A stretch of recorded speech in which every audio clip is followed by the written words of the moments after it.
é um evangelista, falou aí sobre Jesus, e eu gosto muito do livro de Mateus. Se você puder, leia o livro de Mateus. Agora sim, leia do começo ao fim, diretão, assim, você vai ver muita coisa bacana. Mateus capítulo 28, mas aí muita coisa legal aí no livro de Mateus, tá? Mateus escreveu o evangelho dele para os judeus, tá? E eu quero ler esse texto com vocês. Antes de ler, eu vou fazer uma oração, nós vamos orar aqui, e logo após a gente vai ler um pouquinho, então, e a gente vai falar um pouquinho sobre o tema que foi pedido aí nesta tarde aí.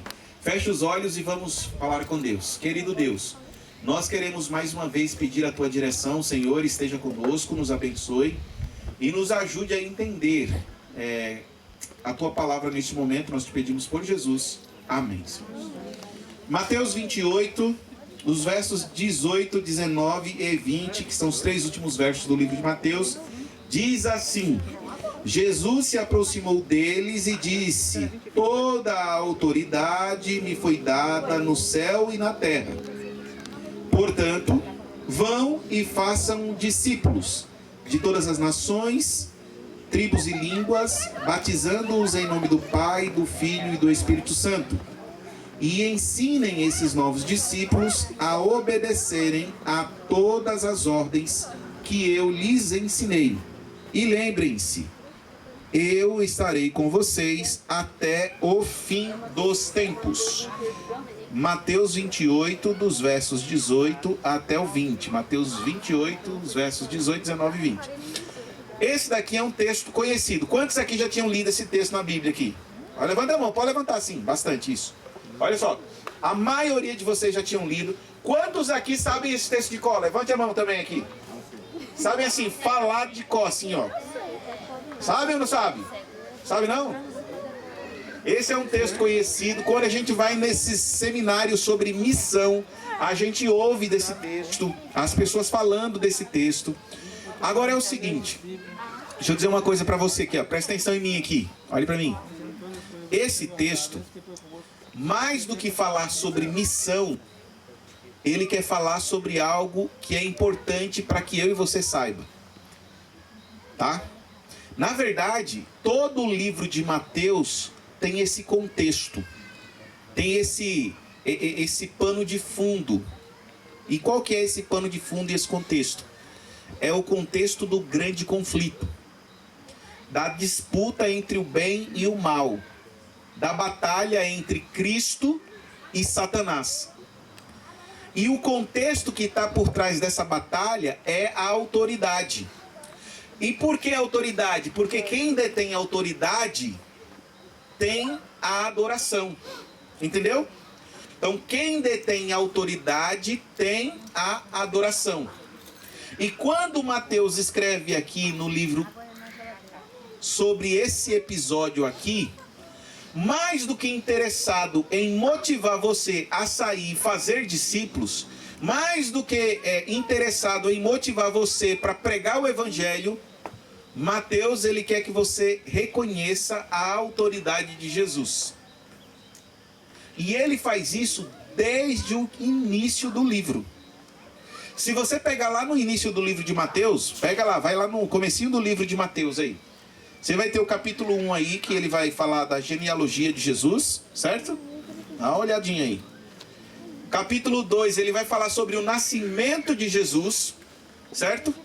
No capítulo 3, ele não vai se deter muito nos aspectos da infância, né, da juventude de Jesus. Ele já vai falar do início do ministério de Jesus, inclusive no final do capítulo 3 aí de Mateus, ele fala do que aí? Quem está acompanhando na Bíblia? É para acompanhar na Bíblia, gente. Abre a Bíblia aí, vai. Bora trocar ideia. O que está falando aí no finalzinho do capítulo 3 aí? Do batismo de Jesus. E o capítulo 4, ele começa com o quê?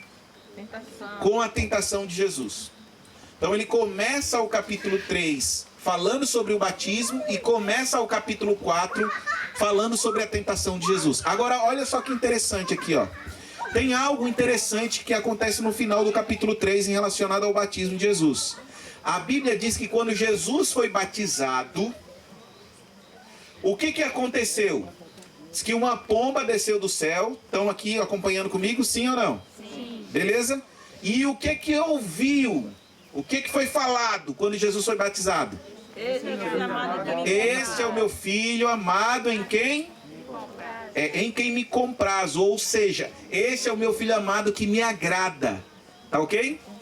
Aí, no capítulo 4, ele já começa contando a história da tentação de Jesus. E deixa eu dizer uma coisa para você aqui, ó. Essa história, a história da tentação de Jesus, ela nada mais é do que uma síntese do grande conflito. Do conflito entre quem? Jesus e quem? E Satanás. E quem que são os personagens principais desse relato na tentação de Jesus? Quem é que está aí? Descrito por Mateus. Quem é? Jesus e quem? E Satanás. Então, a tentação é uma síntese do grande conflito. Olha só, se você for no capítulo 4 aí, capítulo 4, verso 3. Verso 3, o que está escrito aí? Me ajudem aí. Alguém leia com a voz aí de radialista aí. Então o tentador, aproximando-se, lhe disse: se és filho de Deus, manda que essas pedras se transformem em pães. Olha só, diz que Satanás chegou e disse assim, olha, ei, Jesus, se você é o filho de Deus, pede para que essas pedras se transformem em quê? Em pães. Quando a gente vai estudar a história da tentação, a gente fica muito nesse lance do, pede para a pedra se transformar em pão. E aí a gente diz assim, não, porque Jesus não transformou a pedra em pão e por isso ele venceu a tentação. Porque Adão lá no Éden não venceu a tentação e comeu do fruto, mas Jesus não comeu do pão. E pode fazer essa analogia? Pode, não tem problema nenhum. Mas eu quero chamar a atenção de vocês porque acontece antes dele pedir para Jesus transformar pedras em pães. E o que ele pede antes? O que ele fala antes? Se você é o quê? Filho de Deus. Lembra do batismo de Jesus? O que Deus falou lá? Este é o quê? O meu filho amado que me agrada. E Jesus lá no batismo, ele ouviu de Deus uma afirmação. E lá no deserto ele ouviu de Satanás o quê? Uma dúvida. Uma interrogação. Uma pergunta. E isso é tão sério que no verso 5 do capítulo 4, alguém lê o verso 5 aí agora. Olha aí, verso 5. Então o diabo levou a cidade santa, colocou-o sobre o pináculo do templo. Pode ler, continue. Aí eu sei já. Lê os 6 também. E lhe disse, se és filho de Deus, atira-te abaixo, porque está escrito, aos seus anjos ordenará a teu respeito que te guarde. A segunda tentação, Satanás, ele faz a mesma coisa. Ele diz para Jesus o quê? Se você é o quê? O filho de Deus, se atira daqui para baixo. Porque aí está escrito que o quê? Que os teus anjos e tudo mais. Então Satanás, ele tenta lançar uma dúvida a respeito de Jesus. Deus, ele faz uma afirmação, ele dá autoridade a Jesus. Ele diz assim, olha, este aí, tá vendo esse daqui? Este é o meu filho. Ele enche Jesus de autoridade. Agora chega no deserto, no conflito, Satanás tenta tirar essa autoridade lançando o quê? Dúvida a respeito de Jesus. E aí, você vai no versículo 8 agora. Versículo 8. Olha só Satanás, ele revelando a sua intenção. Agora ele se revela e ele diz assim, olha, o que eu quero mesmo aqui? Olha o que está escrito no verso 8 aí. Lê pra gente aí. Quem vai ler aí? Verso 8. Levou-o ainda o diabo ao monte muito alto. Mostrou-lhe todos os reinos do mundo e a glória deles. Continue, pode continuar. E lhe disse, tudo isso te darei, se prostrado me adorares. Olha só. Então... Pode ser. A primeira e a segunda tentação, elas foram idênticas. Jesus, ele é abordado por Satanás e Satanás diz assim, olha, se você é o filho de Deus, faz isso. Se você é o filho de Deus, faz isso. Mas a terceira é diferente. A terceira, Satanás, ele revela para Jesus o que de fato ele quer. E o que Satanás queria? Adoração, né? Adoração. Satanás queria que Jesus reconhecesse o quê? A autoridade de quem? De Satanás. Porque ele chega e ele diz assim, olha, tá vendo tudo isso aqui? Os reinos deste mundo, tudo isso aqui eu vou te dar, Jesus. Se você o quê? Se prostrar e me adorar. Satanás podia oferecer os reinos do mundo para Jesus, sim ou não? O que vocês acham? Sim ou não? Sim? Sim, sim. Se você for lá no livro de Jó, você vai perceber que quando Deus chama as pessoas, os representantes dos mundos, quem se apresenta como sendo o representante do planeta Terra? Quem se apresenta? Satanás. Ele diz, olha, eu venho da Terra, de passear e rodear por ela. Ou seja, Satanás está dizendo assim, olha, eu tô lá na Terra, eu ando, eu passei, eu mando em tudo lá, e ninguém lá se opõe ao meu domínio. Eu domino aquele negócio lá. E é por isso que lá em Jó, Deus vai perguntar para Satanás assim, tu conhece Jó?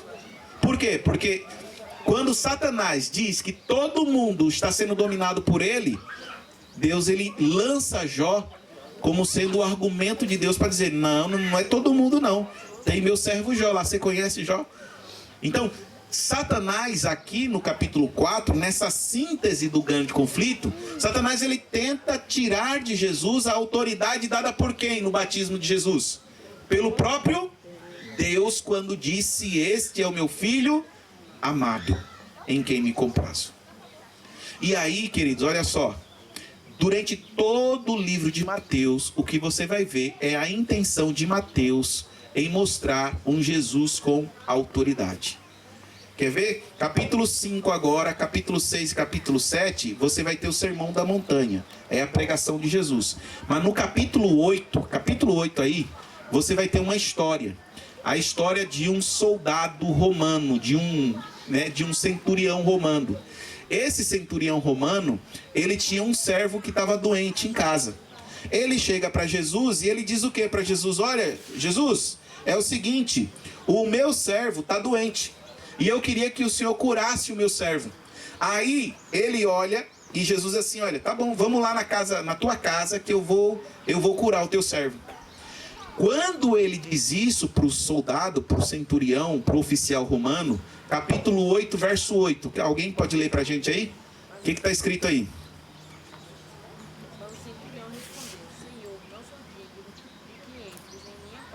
Pronto, peraí. Ele diz assim, olha, ô Senhor, eu não sou digno que o Senhor entre na minha casa. Aí continue, leia aí. Leia alto, para todo mundo escutar. Mas apenas manda com uma palavra e o meu rapaz será curado. Olha só, ele diz assim, olha, eu não sou digno que o Senhor entre na minha casa. Se o Senhor falar daqui uma palavra, o meu soldado lá vai ficar curado. Lá na minha casa, o Senhor está aqui, lá na minha casa ele vai ser curado. Agora, por que ele sabe disso? Fala aí agora. Pois também eu sou o homem sujeito à autoridade.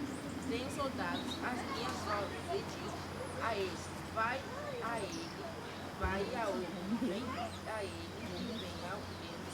Olha só, ele diz assim, olha, sabe por que eu sei que se eu só falar daqui e o meu servo vai ser curado lá? Porque eu tenho autoridade sobre o meu soldado e estou sob a autoridade dos meus oficiais. O Senhor tem autoridade. Se o Senhor falar daqui, meu servo é curado lá. Capítulo 9, verso 6 aí, abre a Bíblia, capítulo 9. Capítulo 8, Mateus falando da autoridade. Capítulo 9, Jesus estava pregando para uma multidão. De repente abriu o teto lá da casa onde Jesus estava, descer um paralítico. E aí Jesus olhou para o paralítico e falou assim, ó, teus pecados estão perdoados.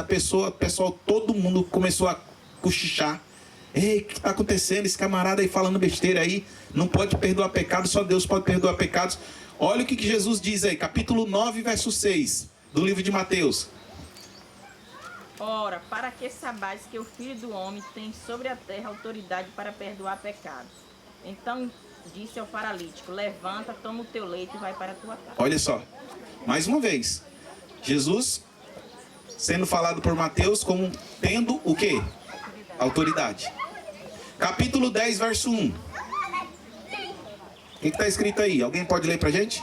Tendo chamado os seus 12 discípulos, deu-lhes Jesus autoridade. Olha só, autoridade.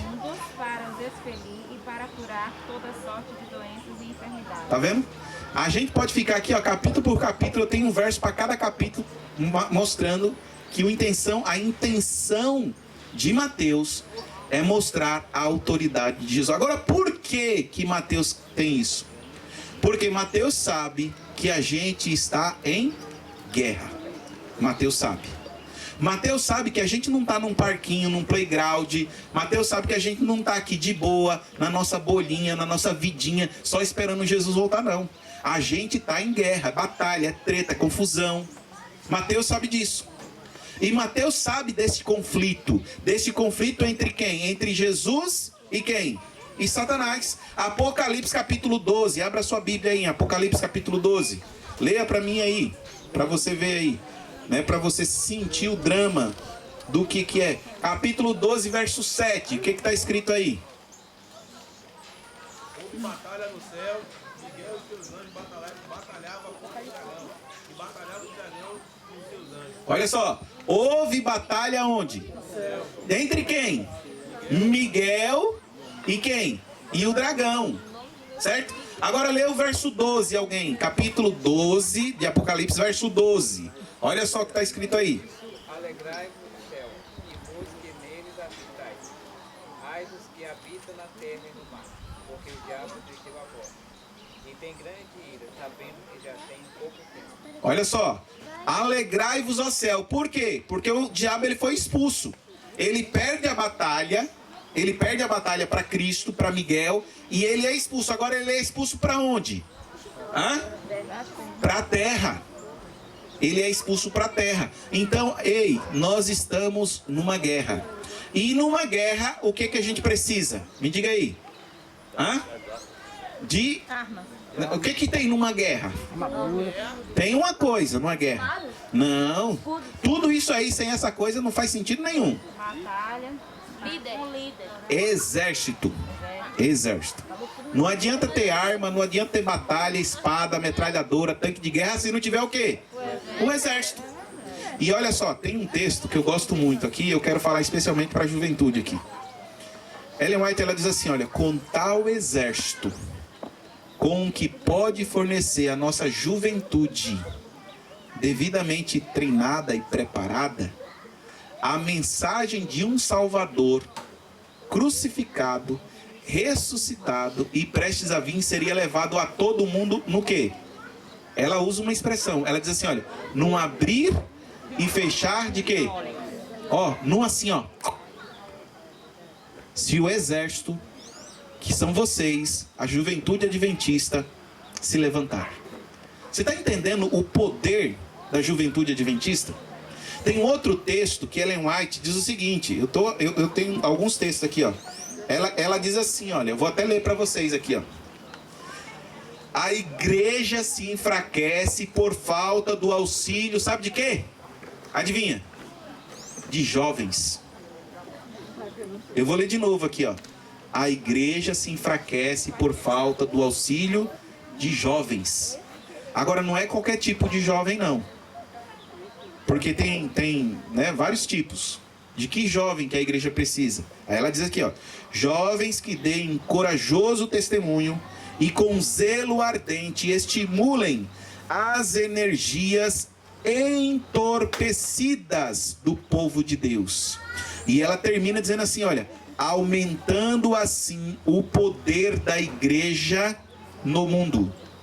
Ou seja, quando os jovens dão testemunho, quando os jovens se unem, quando os jovens se organizam, quando os jovens se levantam para pregar, para levar a mensagem de um Salvador crucificado, ressuscitado e prestes a vir ao mundo, a igreja ela se torna mais o quê? Mais forte. Mais forte. E isso, queridos, tá no espírito de profecia.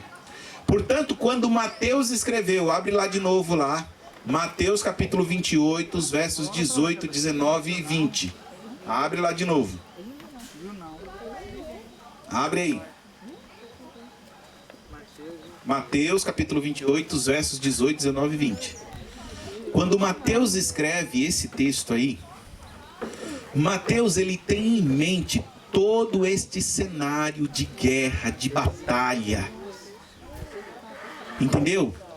Esse cenário de conflito, de exército, sabe? De autoridade. Mateus tem em mente tudo isso daí. E olha que interessante que Mateus começa dizendo assim, olha, a gente estava lá e de repente Jesus chegou e Jesus disse assim: toda a autoridade me foi dada no céu e na terra. Vocês sabiam que antigamente os líderes, generais, imperadores, os reis, eles saíam para o campo de batalha com seus exércitos? Hoje não mais. Hoje, se tiver uma guerra aí, o presidente Bolsonaro, presidente Joe Biden, esses caras aí, nenhum deles vai para o campo de batalha, nenhum deles. Manda o exército, manda os soldados, mas todos eles vão ficar em seus gabinetes. Mas nos tempos de Jesus não era assim. Nos tempos de Jesus, os imperadores iam para as batalhas, os reis iam para as batalhas, os líderes iam para as batalhas. Não eram todas as batalhas que eles lutavam, mas as mais importantes eles estavam lá com suas espadas, escudos, lanças, lutando com seus exércitos. Eram as batalhas que envolviam conquista de cidade. Naquele tempo, os reinos eles eram compostos de cidades. Geralmente a cidade era murada e era ali que ficava a sede do reino, o trono do rei, né, a capital do reino. E várias aldeias no entorno dessa cidade, onde moravam os camponeses, os agricultores. E quando tinha que conquistar uma cidade, então o rei ele saía com seu exército e ele lutava. E quando ele vencia aquela batalha, que ele conquistava aquela cidade, então ele tinha um negócio chamado expansão do reino. E o que era essa expansão do reino? O rei reunia os seus súditos e ele dizia o seguinte: nós vencemos a batalha, mas o reino precisa ser conquistado. O reino precisa ser expandido. Então ele enviava os seus súditos nas aldeias, nos vilarejos, no entorno daquela cidade recém-conquistada. Com o estandarte real, os súditos iam de aldeia em aldeia anunciar a vitória daquele rei que havia vencido. Ele anunciava a vitória do rei que havia conquistado a cidade. E ele dizia assim: olha, esse lugar aqui não pertence mais ao rei fulano de tal, porque o rei Beltrano de tal venceu. E aqui está o estandarte. Esse agora é um território do rei Beltrano de tal. E aqueles aldeias iam sendo assimilados ao reino do rei Beltrano de tal. Quando Mateus escreve o capítulo 28, os versos 18, 19 e 20, Mateus tem tudo isso em mente. E ele diz assim: olha, Jesus chegou para a gente e ele disse assim: olha, eu derrotei Satanás na cruz. Eu venci Satanás. Eu tenho autoridade no céu e aonde mais? E na terra. Satanás não tem mais domínio aqui, em nenhum lugar, porque eu venci. Eu venci. Eu tenho autoridade no céu e na terra. Agora, vocês que são meus súditos, precisam sair e anunciar a minha vitória. Vão e façam o quê? Que ele diz: façam discípulos em todos os lugares, em todos os vilarejos, em todas as aldeias, em todos os lugares. Anunciem a minha vitória, porque eu venci, eu tenho autoridade. Sabe, queridos, deixa eu dizer uma coisa para vocês, jovens. Satanás, ele dominou esse mundo até a cruz. Até a cruz, Satanás ele tinha domínio sobre este mundo e sobre as pessoas. Até a cruz, Satanás fez o que quis e bem entendeu neste mundo. Até a cruz, Satanás ele pegou esse mundo e esse mundo foi palco das atrocidades dele. Se você pegar o mundo antes de Jesus e depois de Jesus, você vai ver que isso não é só questão de cronologia, não. São dois mundos totalmente diferentes. Porque antes de Jesus, quem dominava era o mal, era Satanás. Com suas armadilhas, com suas atrocidades. Mas na cruz, olhe para mim aqui. Na cruz, Jesus derrotou Satanás. Amém. Na cruz, o descendente esmagou a cabeça da o quê? Da serpente. E a profecia se cumpriu. E é por isso que após ressuscitado, Jesus ele chega para os seus discípulos, ele diz: toda autoridade me foi dada no céu e na terra. Este mundo aqui, que já foi palco de Satanás, das atrocidades de Satanás, agora tem um novo dono, sou eu. Eu tenho autoridade no céu e na terra. Saiam, falem, anunciem a minha vitória. Agora deixa eu fazer uma pergunta para você aqui.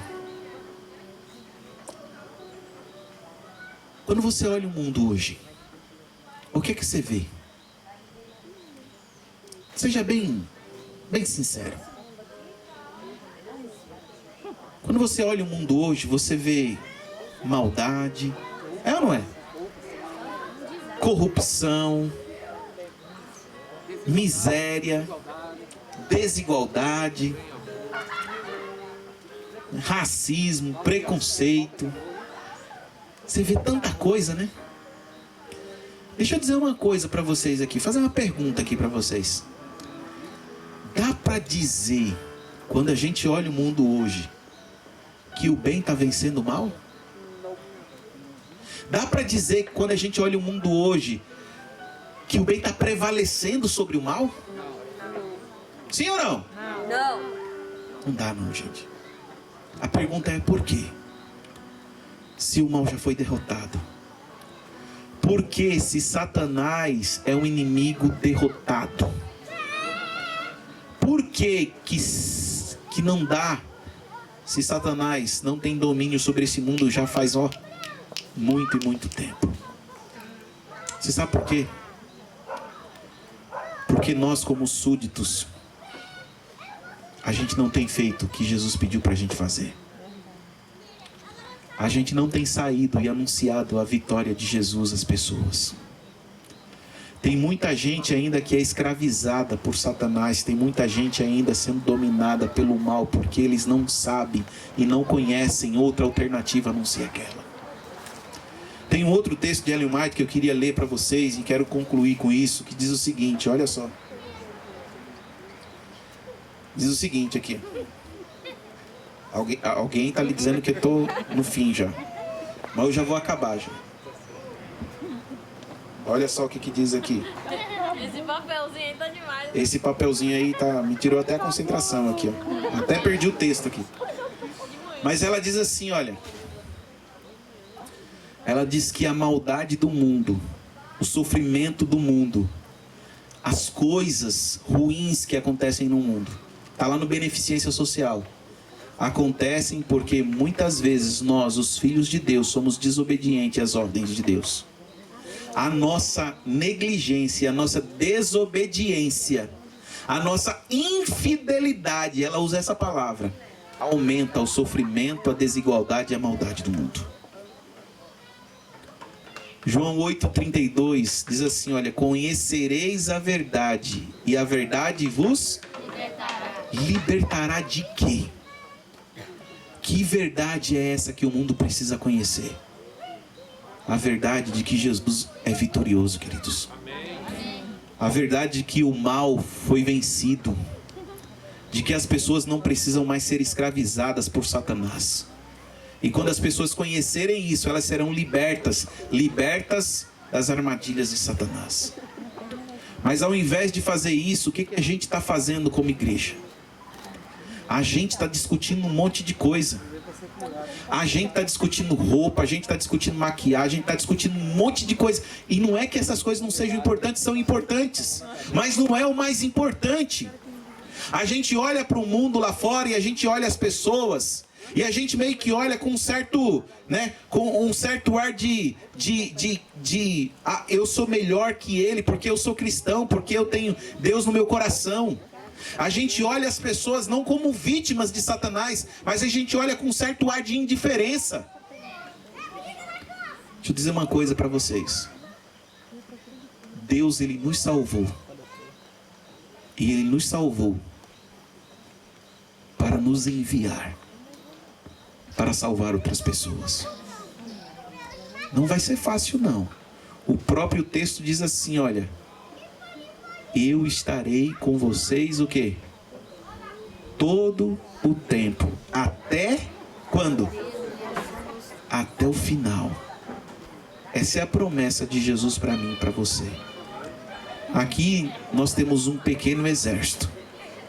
E se esse pequeno exército que nós temos aqui se levantar, aquela cidade que nós temos ali, daqui a... Quantos quilômetros é daqui, Jequié? 19 quilômetros. Aquela cidade que nós temos ali, com mais de 100 mil habitantes, é ou não é? Ou tem menos? É mais, né? Muito mais, né? 180 mil. Esse pequeno exército aqui, ó. Tem quantas pessoas aqui? 50? 100? Se esse pequeno exército se levantar, aquela cidade não será mais a mesma. Aquela cidade vai sofrer um impacto jamais visto na história dela. Sabe por quê? Porque quem está nos enviando é Cristo Jesus. A autoridade que Deus deu a Ele, Ele dá a cada um de nós. E cabe a nós, com a autoridade de Jesus, se levantar como um grande exército para anunciar a vitória dele e libertar as pessoas das armadilhas de Satanás. É disso que se trata Mateus 28. Não é da sua vontade de pregar, não. Deus não está interessado em te estimular a pregar, não. Até porque se o interesse dele fosse somente pregar, Deus poderia ter feito isso de várias outras maneiras. Mas Mateus se trata de eu e você reconhecermos a autoridade, a vitória e a grandeza de Cristo Jesus. E se eu e você reconhecermos isso e deixar Deus nos usar, outras pessoas vão conhecer e vão ser libertas. Que Deus abençoe a todos vocês. Nós vamos agora nos levantar para o lava-pés. Finalmente, né? Ela já estava ali, já, né? E antes de ir para o lava-pés, eu acho que você já escolheu já a pessoa. Eu acho que a gente poderia fazer o lava-pés com aquela dupla, pode ser? Do padrinho e da madrinha, pode ser? Pode ser? Você já sabe quem é a pessoa? E se ficou 3? Ai, minha filha, o importante não é quem vai lavar o seu pé não, viu, gente? O importante é o pé de quem você vai lavar. Entendeu? Não tem problema não. Tá? O importante é o servir, tá? Vamos levantar, vamos orar e vamos lá então, para a gente poder voltar.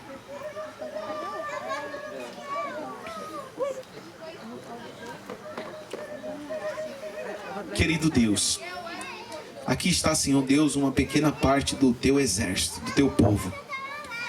Esses jovens que te reconhecem, que te aceitaram, que o Senhor esteja à frente deles. E que o impacto ocasionado pelo despertamento dessa juventude para a missão, para serem novos Elias nos dias atuais, seja extraordinário, Senhor Deus. Nós vamos participar dos emblemas da Santa Ceia agora. Esteja à frente de tudo, nos abençoe, limpa o nosso coração, a nossa mente, para que de fato a gente seja, Senhor Deus, revestido com a tua bênção. Nós te pedimos em nome de Jesus. Amém, Senhor Deus.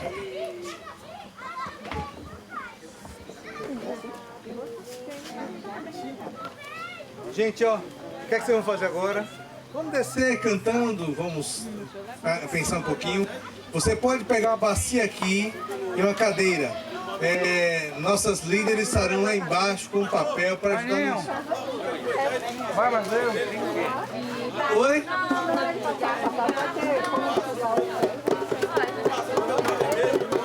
Moisés passou no Pega o papel, mas pega o papel, maninho. Sei não, depois eu vejo. Vamos lá, ó, lá embaixo, pega os papéis lá embaixo. Isso, vamos pegar água lá. Alex, vem cá. Deixa eu pegar água ali embaixo. Pega o papel. Não, levar a cadeira. Não, essa ali.